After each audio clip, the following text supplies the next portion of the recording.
ಜನಾರ್ದನ್ ರೆಡ್ಡಿ ಅವರ ಮನೆ ಮುಂದೆ ಆದ ಗಲಾಟೆ ಪ್ರಕರಣಕ್ಕೆ ಸಂಬಂಧಪಟ್ಟಂತೆ ಒಟ್ಟು 26 ಮಂದಿಯನ್ನ ಇದೀಗ ಪೊಲೀಸರು ಕೆಲವೇ ಕ್ಷಣಗಳಲ್ಲಿ ಕೋರ್ಟ್ನ ಮುಂದೆ ಹಾಜರುಪಡಿಸುವವರಿದ್ದಾರೆ. 4 ಗನ್ಮ್ಯಾನ್ಗಳನ್ನು ಒಳಗೊಂಡಂತೆ ಒಟ್ಟು 26 ಮಂದಿಯನ್ನ ಪೊಲೀಸರು ವಶಕ್ಕೆ ಪಡೆದಿದ್ದಾರೆ. ಹಾಗೆ ಎಲ್ಲರನ್ನ ಇದೀಗ ಕೋರ್ಟ್ ಮುಂದೆ ಹಾಜರುಪಡಿಸುವವರಿದ್ದಾರೆ. ಬೆಂಗಳೂರಿನ ಮ್ಯಾಜಿಸ್ಟ್ರೇಟ್ ಕೋರ್ಟ್ ಮುಂದೆ ಇವರನ್ನ ಹಾಜರುಪಡಿಸಲಾಗುತ್ತೆ. ಮುನ್ನೆಚ್ಚರಿಕಾ ಕ್ರಮವಾಗಿ ಕೋರ್ಟ್ ವ್ಯಾಪ್ತಿಯಲ್ಲಿ ಖಾಕಿ ಭದ್ರತೆಯನ್ನು ನಿಯೋಜನೆ ಮಾಡಲಾಗಿದೆ. ಕೋರ್ಟ್ ವ್ಯಾಪ್ತಿಯಲ್ಲಿ 2 ಕೆಎಸ್ಆರ್ಪಿ ತುಕಡಿಗಳನ್ನು ನಿಯೋಜನೆ ಮಾಡಲಾಗಿದೆ.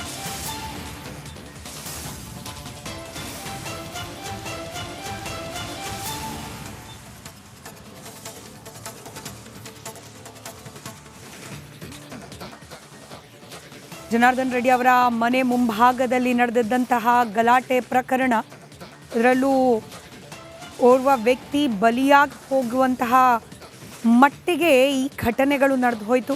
ಇದಾದ ನಂತರದಲ್ಲಿ ಇದೀಗ ಪೊಲೀಸ್ ಇಲಾಖೆಯಿಂದ ಒಟ್ಟು 26 ಮಂದಿಯನ್ನು ವಶಕ್ಕೆ ಪಡೆಯಲಾಗಿದೆ. ವಶಕ್ಕೆ ಪಡೆದಿರುವ ಎಲ್ಲರನ್ನ ಕೋರ್ಟ್ನ ಮುಂದೆ ಹಾಜರುಪಡಿಸುವ ಪ್ರಕ್ರಿಯೆ ಇದೀಗ ನಡೀತಾ ಇದೆ. ಬೆಂಗಳೂರಿನ ಮ್ಯಾಜಿಸ್ಟ್ರೇಟ್ ಕೋರ್ಟ್ಗೆ ಆ ಎಲ್ಲರನ್ನ ಕೂಡ ಕರೆದುಕೊಂಡು ಬರಲಾಗಿದ್ದು, ಇನ್ನೇನು ಕೆಲವೇ ಕ್ಷಣಗಳಲ್ಲಿ ನ್ಯಾಯಾಧೀಶರ ಸಮ್ಮುಖದಲ್ಲಿ ಅವರನ್ನ ಹಾಜರುಪಡಿಸಲಿದ್ದಾರೆ ಪೊಲೀಸರು. ಇನ್ನು ಮುಂಜಾಗ್ರತಾ ಕ್ರಮವಾಗಿ ಕೋರ್ಟ್ನ ಮುಂಭಾಗದಲ್ಲಿ 2 ಕೆಎಸ್ಆರ್ಪಿ ತುಕಡಿಯನ್ನು ನಿಯೋಜನೆ ಮಾಡಲಾಗಿದೆ. ಯಾವುದೇ ರೀತಿಯ ಅಹಿತಕರ ಘಟನೆಗಳು ನಡೀಬಾರದು ಅನ್ನೋ ಕಾರಣಕ್ಕಾಗಿ.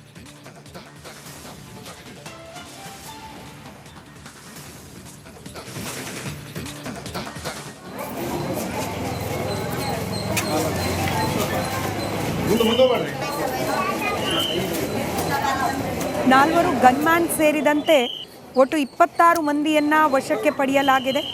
ಅಷ್ಟೂ ಜನರನ್ನ ಇದೀಗ ಕೋರ್ಟ್ನ ಮುಂದೆ ಹಾಜರುಪಡಿಸುವ ಪ್ರಕ್ರಿಯೆ ನಡೀತಾ ಇದೆ.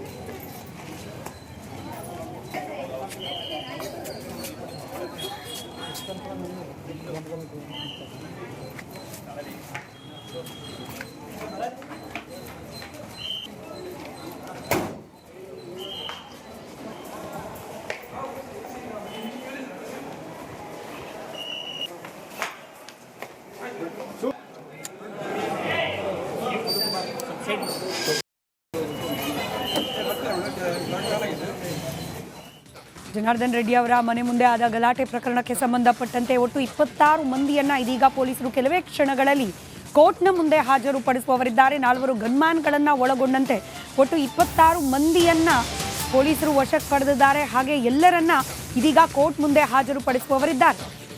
ಬೆಂಗಳೂರಿನ ಮ್ಯಾಜಿಸ್ಟ್ರೇಟ್ ಕೋರ್ಟ್ ಮುಂದೆ ಇವರನ್ನ ಹಾಜರುಪಡಿಸಲಾಗುತ್ತೆ. ಮುನ್ನೆಚ್ಚರಿಕಾ ಕ್ರಮವಾಗಿ ಕೋರ್ಟ್ ವ್ಯಾಪ್ತಿಯಲ್ಲಿ ಖಾಕಿ ಭದ್ರತೆಯನ್ನು ನಿಯೋಜನೆ ಮಾಡಲಾಗಿದೆ. ಕೋರ್ಟ್ ವ್ಯಾಪ್ತಿಯಲ್ಲಿ 2 ಕೆಎಸ್ಆರ್ಪಿ ತುಕಡಿಗಳನ್ನು ನಿಯೋಜನೆ ಮಾಡಲಾಗಿದೆ.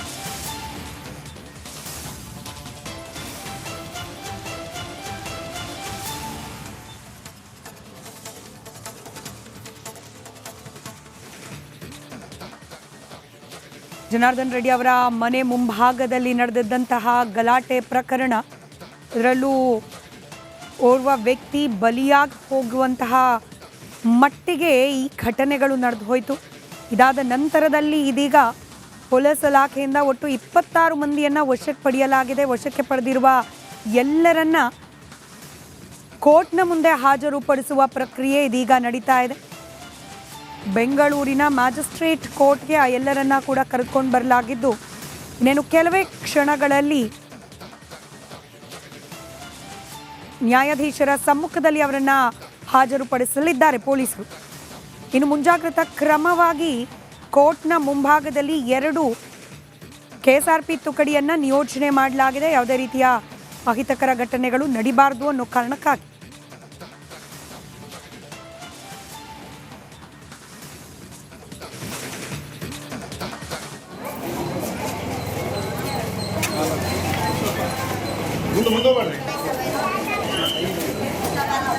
ನಾಲ್ವರು ಗನ್ಮ್ಯಾನ್ ಸೇರಿದಂತೆ ಒಟ್ಟು 26 ಮಂದಿಯನ್ನ ವಶಕ್ಕೆ ಪಡೆಯಲಾಗಿದೆ. ಅಷ್ಟೂ ಜನರನ್ನ ಇದೀಗ ಕೋರ್ಟ್ನ ಮುಂದೆ ಹಾಜರುಪಡಿಸುವ ಪ್ರಕ್ರಿಯೆ ನಡೀತಾ ಇದೆ.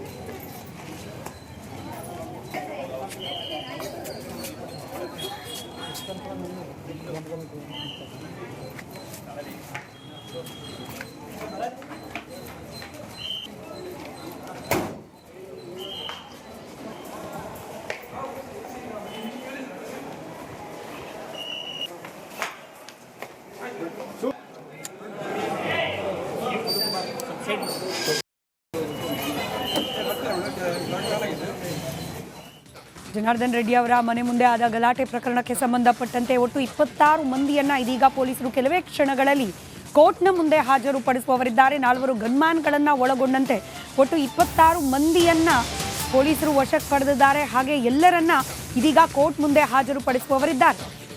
ಬೆಂಗಳೂರಿನ ಮ್ಯಾಜಿಸ್ಟ್ರೇಟ್ ಕೋರ್ಟ್ ಮುಂದೆ ಇವರನ್ನ ಹಾಜರುಪಡಿಸಲಾಗುತ್ತೆ. ಮುನ್ನೆಚ್ಚರಿಕಾ ಕ್ರಮವಾಗಿ ಕೋರ್ಟ್ ವ್ಯಾಪ್ತಿಯಲ್ಲಿ ಖಾಕಿ ಭದ್ರತೆಯನ್ನ ನಿಯೋಜನೆ ಮಾಡಲಾಗಿದೆ.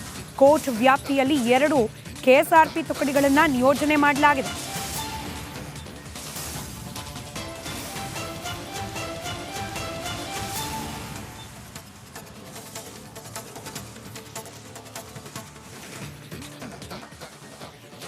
ಜನಾರ್ದನ್ ರೆಡ್ಡಿ ಅವರ ಮನೆ ಮುಂಭಾಗದಲ್ಲಿ ನಡೆದಿದ್ದಂತಹ ಗಲಾಟೆ ಪ್ರಕರಣ, ಇದರಲ್ಲೂ ಓರ್ವ ವ್ಯಕ್ತಿ ಬಲಿಯಾಗಿ ಹೋಗುವಂತಹ ಮಟ್ಟಿಗೆ ಈ ಘಟನೆಗಳು ನಡೆದು ಹೋಯಿತು.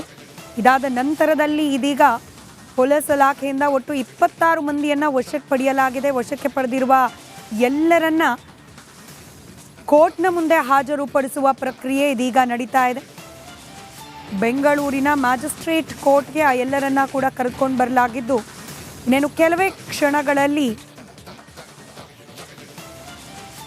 ನ್ಯಾಯಾಧೀಶರ ಸಮ್ಮುಖದಲ್ಲಿ ಅವರನ್ನ ಹಾಜರುಪಡಿಸಲಿದ್ದಾರೆ ಪೊಲೀಸರು.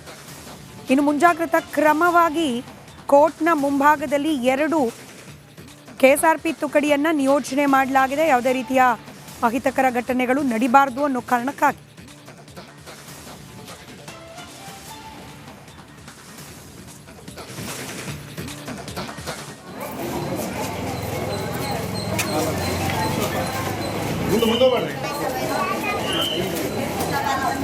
ನಾಲ್ವರು ಗನ್ಮ್ಯಾನ್ ಸೇರಿದಂತೆ ಒಟ್ಟು 26 ಮಂದಿಯನ್ನ ವಶಕ್ಕೆ ಪಡೆಯಲಾಗಿದೆ.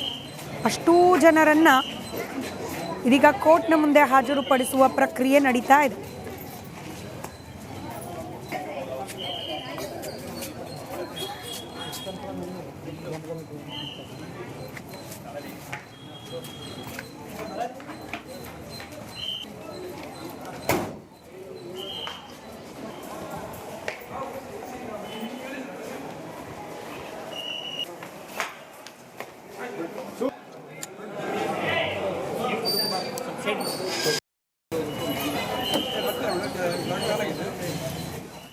ಜನಾರ್ದನ್ ರೆಡ್ಡಿ ಅವರ ಮನೆ ಮುಂದೆ ಆದ ಗಲಾಟೆ ಪ್ರಕರಣಕ್ಕೆ ಸಂಬಂಧಪಟ್ಟಂತೆ ಒಟ್ಟು 26 ಮಂದಿಯನ್ನ ಇದೀಗ ಪೊಲೀಸರು ಕೆಲವೇ ಕ್ಷಣಗಳಲ್ಲಿ ಕೋರ್ಟ್ನ ಮುಂದೆ ಹಾಜರುಪಡಿಸುವವರಿದ್ದಾರೆ. 4 ಗನ್ಮ್ಯಾನ್ಗಳನ್ನ ಒಳಗೊಂಡಂತೆ ಒಟ್ಟು 26 ಮಂದಿಯನ್ನ ಪೊಲೀಸರು ವಶಕ್ಕೆ ಪಡೆದಿದ್ದಾರೆ. ಹಾಗೆ ಎಲ್ಲರನ್ನ ಇದೀಗ